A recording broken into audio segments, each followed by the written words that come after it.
আমার নবী বললেন পিতা মাতার কয়টা হক? কথা বলেন না। 14টা হক।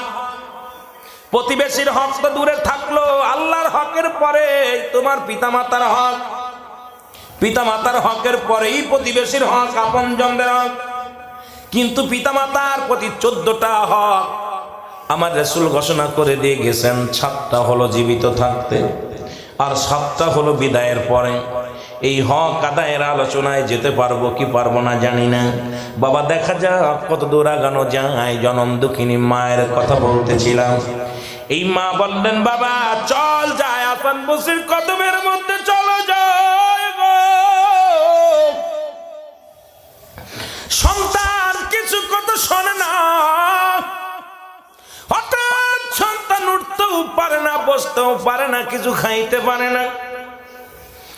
মাকে ডাকতে বলে মা, ও মা, আমি হয়তো দুনিয়া থেকে বিদায় নিয়ে যাব, তোমাকে বলতে চাই আমি তোমার মাতাল ছেলে গো মা। এই মাতালকের জন্য মা, এই মাতাল সন্তানের জন্য তুমি যাও হাসান বসরির কদমের মধ্যে যাও। হাসান বসরি যেন আমারে তওবা করে দেয়, আমার জন্য আল্লাহ মাফ করে দেয়। হাসান বসরির কদমের মধ্যে গেলেন, আউলিয়ার কদমে গেলেন। হাসান বসরির কদমের যা মা ডাকতে বলে আল্লাহর ওলি,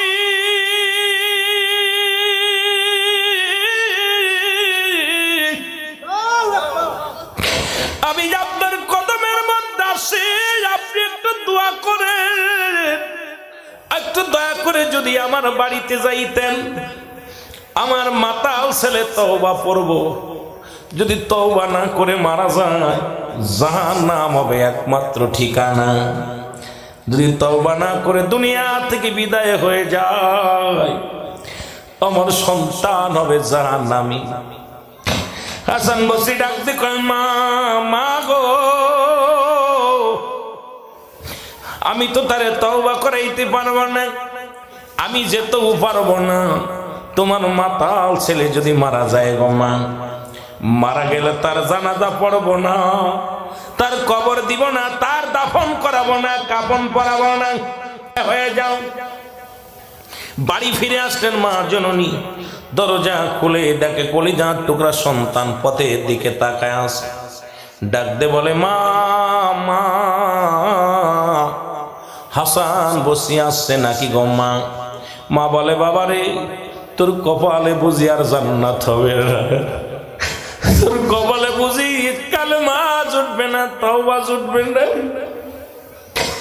হাসান বসরি বলেছে মা, বলেছে বাবারে, তুমি যদি মারা যাও তোমার জানাজায় আসবে না, তুমি যদি মারা যাও তোমার কাফন দাফন করাবে না। ছেলে চোখের পানি ছেড়ে কান্দার বলে মা, আমার মতো পাপী, আমার মতো গুনাহগারের কপালে তওবা জুটল না। মা গো, তোমার কাছে একটা দাবি করা যায়, আমি যদি মারা যাই নিশ্চিত মা গো মারা যাব গো মা। আমি মারা গেলে আমার এই দেহ মুবারক পৃথিবীর কোন গোরস্থানে রাখবা না, আমার এই গলার মধ্যে রশি দিয়া টানতে টানতে তুমি সাগরে বাসায়া দিবা। আমার এই জাহান্নামী বডিখানা যদি গোরস্থানে শোয়া দাও মা, আমার